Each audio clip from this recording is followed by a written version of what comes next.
आइए इस बहस का अंत करें। क्या कुरामा को खोने के बाद भी नारुतो सबसे शक्तिशाली होकागे है, या अब किसी और ने यह ताज हासिल कर लिया है?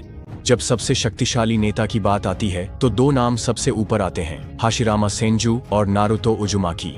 युद्ध के बाद कुरामा और सेज मोड की शक्ति के कारण नारुतो ने सभी होकागे को पीछे छोड़ दिया था, लेकिन कुरामा को खोने के बाद उसने सिर्फ अपनी शक्ति ही नहीं और भी बहुत कुछ खो दिया। उसने टेलीपोर्टेशन स्पीड, चक्रा पुनर्जनन, टेल्ड बीस्ट ट्रांसफॉर्मेशन और अन्य टेल्ड बीस्ट्स द्वारा दी गई सभी के कई जेनकाई भी खो दी हैं। याद रखिए, खुद हाशिरामा ने स्वीकार किया था कि पुनर्जीवित शरीर में उसकी चक्रा, जो उसकी चरम अवस्था का 70% थी, वह नारुतो के पूरे के सीएम भंडार के बराबर थी। लेकिन यहाँ एक मोड़ है, उसके पास अब भी सेज मोड है। हालांकि अब यह उपचार धीमा है और उसकी पहले जैसी कच्ची गति नहीं रही, फिर भी यह नारुतो को संवेदनशीलता, बढ़ी हुई ताकत और अद्भुत युद्ध जागरूकता देता है। अब इसकी तुलना करो अपने चरम पर रहे हाशिरामा, शिनोबी के भगवान से। सेज मोड और वुड रिलीज के साथ हाशिरामा पूरे परिदृश्य को नियंत्रित कर सकता था और इटर्नल मंगेकियो मादारा और कुरामा से बराबरी से लड़ सकता था और उन्हें पकड़ भी लिया था। आपका क्या विचार है?